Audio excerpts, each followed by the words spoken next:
Isang mapagpalang araw po sa ating lahat, katiits, mula dyan sa Luzon, Visayas, and Mindanao. Dyan po sa Zamboanga at dyan po sa labas ng bansa sa Mexico.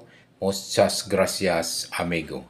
Bago po ako muna mag-decode po, ako muna ay magpapasalamat po sa aking mga subscriber, sa followers, siyempre po yung mga viewers.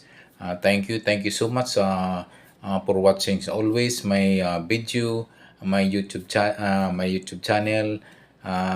Bagamat ito'y bago pa lang, maliit pa lamang po. At alam ko po ay ito'y ilalaki din sa inyong tulong po. Help me to grow my YouTube channel. Ang tema po ng aking YouTube channel po ay isa pong treasure symbols, treasure sign, and treasure markers, decoding and analyzing sa mga treasure markers, signs, and symbols sa katiits. Kaya po, maraming salamat po talaga sa inyong pagtangkilik at sa walang sawang pagsubaybay po sa panonood po ng aking YouTube channel po na ito po ay regarding po sa mga treasure markers, signs, and symbols po, katiits.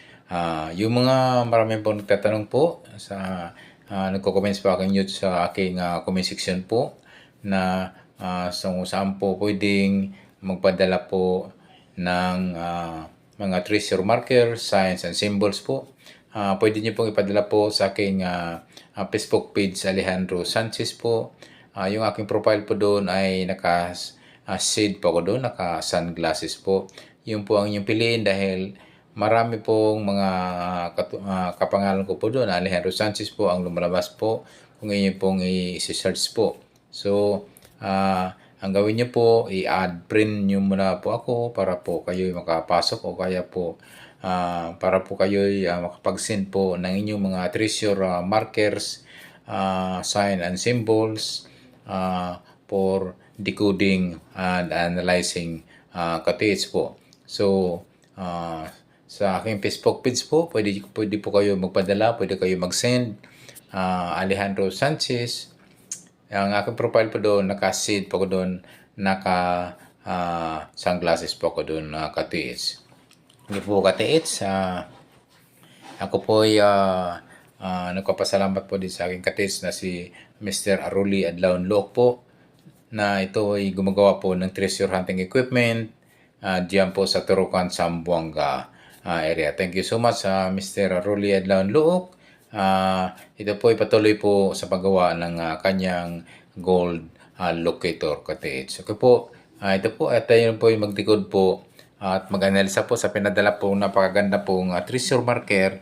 Isang itong hugis sa lakot po. Ito ay hugis sa stone marker na hugis sombrero katiits. Okay po, isa pong napakaganda pong treasure marker po. Ito po ay hugis sombrero ay hugis sa lakot ang ginawa po ng treasure marker na ito ay hugis sa lakot na stone na ito po ay pinadala po ng ating katiits. Ito ay mula po dyan sa Mindanao. Thank you so much for sa pagtitiwala pala sa akin katiits nagpapadala na po ito ng isang treasure marker na hugis sa lakot o hugis sombrero, mga katiits. Okay po mga katiits, unang-una po ito ay aking napapansin po sa isang hugis sa sombrerong treasure marker po.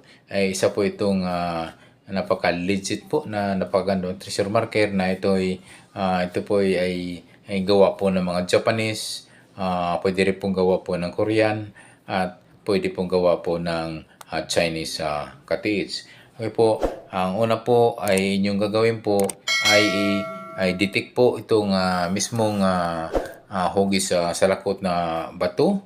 Pwede nyo po itong i-detect po ng metal detector or gold locator katiits. So, ito po at nakita ko po at medyo hindi naman gaano kalakihan po. Isang medyong maliit lang po itong treasure marker nito mga katiits. At asahan nyo po, ito po ay posible po ang items nito ay nariyan lang po sa malapit mga katiits. So, tingnan nyo po, pwede nyo pong i-detect po yung mismong bato nito ng metal detector or gold locator mga katiits. Kasi nga, ito po yung lagi kong pinaalala sa aking mga katiits na yung mismong marker, yung mismong pinaka-marker po, treasure marker, pwede nyo pong i-detect po niyan kasi nga may mga tinatawag na rock enclosed items o dyan po mismo sa pinaka-marker, may mga giveaways po yan mga katiits. Okay po, pwede nyo pong pukukin po yung pinaka pinakabuong yung paikot pa ng itong stone marker nito, itong hugis sa lakot o hugis sombrero ng maso. Alam niyo po, ang tunog po, yung tunog solid or tunog ampaw. Pag sinasabing tunog solid, ay siksik po yun at ang tunog ampaw ay medyo parang kulang po yung o para maluwag ang ilalim. Posible po may laman po yung items o tinatawag na itong pinaka-marker. Ito yung tinatawag po na rack and close items na pwede po may mga giveaways po yan katiits. Okay po. At susunod po ang gagawin nyo po katiits ay tingnan nyo pong itong paikot mga katiits. Yun yung apat na sulok, apat na kanto. Itong portion north, south, west, and east. Tingnan nyo po yan sa distansya po ng hanggang 1 hanggang 5 meters po.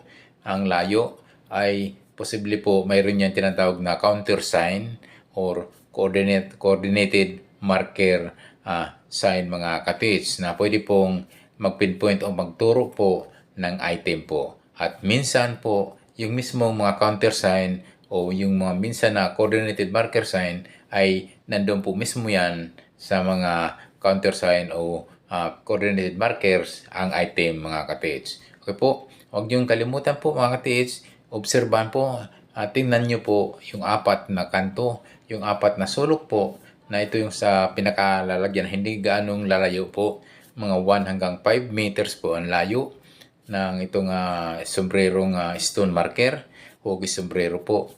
Tingnan niyo po yung bandang east, west, north and south sa distansya po ng 1 hanggang 5 meters po.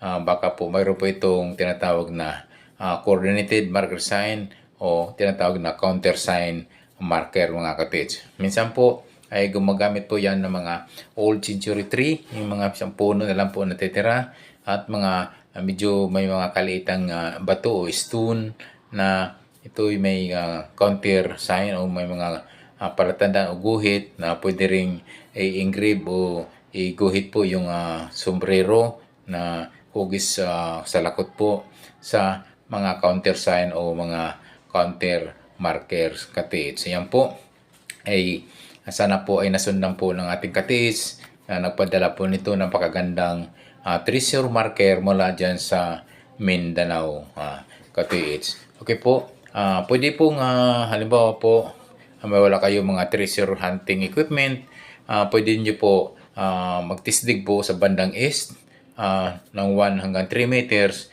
Pwede ko magtisdig ng 1 meter below o down hanggang 1.5 meters po. Pwede kayo magtisdig po dyan sa bandang east mga katiits or dyan po sa pwede rin po dyan sa kanyang opposite side sa may bandang west mga katiits kasi nga sabi nga ang treasure po ay yung mga treasure marker, treasure sign ay minsan opposite, minsan kabaliktaran po. Yung mga arrowhead, mga treasure sign ng mga pointing sign po, ano ba, north, yung pala ay nasa south, yung naka-pinpoint sa east, yung pala ay nasa west. So, same po sa bandang west po, 1 hanggang 3 meters po. Pwede kayo magtisdig po ng 1 hanggang 1.5 meters below ang inyong tisdig. Pwede pong magtisdig po kayo dyan. Ganun din po yung kanyang sa north area o sa south area, same po. same distance mo mula dyan sa pinaka-marker na parang sombrero, hugis sombrero ng 1 hanggang 3 meters ang distansya po mga katiits. Yun po, huwag yung kalimutan po mga katiits to yung mga wala pong gamit po, walang treasure hunting equipment like metal detector or gold locator kasi nga kung wala po ay atin lang pagbabasihan po kung ano po yung mga naka engrave o mga naka-pinpoint, mga arrowhead, mga naka-pinpoint po na markers, mga sign, ay doon lang po tayo nagbabase po. Kapag po wala po tayo mga treasure hunting equipment like metal detector, ang gold locator. Ganun po talaga mga TH kasi nga ang malaki pong advantage po ang mayroon kang heavy metal detector or gold locator for quick location po sa mga mga item po, yung mga treasure item ka-TH. So yun po, yung west, pwede nyo po din itisdig po ng mula distansya po 1 hanggang 3 meters po ka-TH. Yan po ay ganun po talaga kasi nga kapag tayo po ay nagsisearch, tayo po ay nagtitreasure, talagang tisdig po ng tisdig po tayo tayo talagang hukay po tayo dahil nga tayo ay naghanap po ng treasure. Ganun po talaga ang mga treasure hunter po mga tits. Sabi nga, every treasure hunter mayroon minsan ay nabigo at yan minsan po ay sinuswerte. Ganyan po ang treasure hunter. So, tiyagaan lang po at yan po ay makahit rin din tayo sa tulong po ng po may kapal. So, ito po, inulit ko po, huwag niyo pong kalimutan ang pag-detect po ng minsan pinaka-markers nito na parang sombrero, parang salakot, yung pinaka-kabuuan po. Pwede yung i-detect po ng metal detector or gold locator ka-TH. Yan po, tingnan niyo po ang kanyang pagkahugis po, parang hugis sa lakot. Ito po, pwede niyo po pupugin po yan ng maso or yung portion po, yung pinakapaikot po ng hugis sa lakot po, hugis sa sombrero. Ayan po, ay pwede yung tigtingin po at alam niyo naman po yan yung tunog solid po or tinatawag na tunog ampaw. So yun po yung inyong obserbahan po. Kapag po mayroon po yung item niya, yung tinatawag na enclosed item mga ka-TH. Ayan po, okay po. Sana po ay nasundan po at sana po ay nabigyan po natin ng guide o direction po yung nagpadala po nito ng treasure marker na ito ay hugis sombrero, hugis sa lakot ka-TH. Ako po ay nagpasalamat po sa ito sa tayo pinagkatiwalaan po sa pagdikod, sa pag-aanalisa ng ating ka-TH mula dyan sa Mindanao. Okay, thank you so much ka-TH sa iyong pagtitiwala. At yung mga bago pa lang sa aking YouTube channel, please subscribe and don't forget to hit the notification bell para updated po kayo sa aking mga video pang ipapalabas ka-TH. Yan po, isa po sa napakaganda pong treasure marker na inyong pinapadala po. At yung mga iba po na nagko-comments po na para po sa decoding and analyzing, please pwede po nyong ipadala o send sa Facebook page po sa Alejandro Sanchez po. Naka-sunglass po ko doon at naka send po at yun pipiliin nyo kasi marami pong kapangalan ko po doon. Muli po, maraming salamat po sa inyong pagtitiwala at maraming salamat po sa iyong patronage po sa aking YouTube channel na maroon na decoding and analyzing sa mga treasure, markers, and sign. Thank you so much. God bless us always.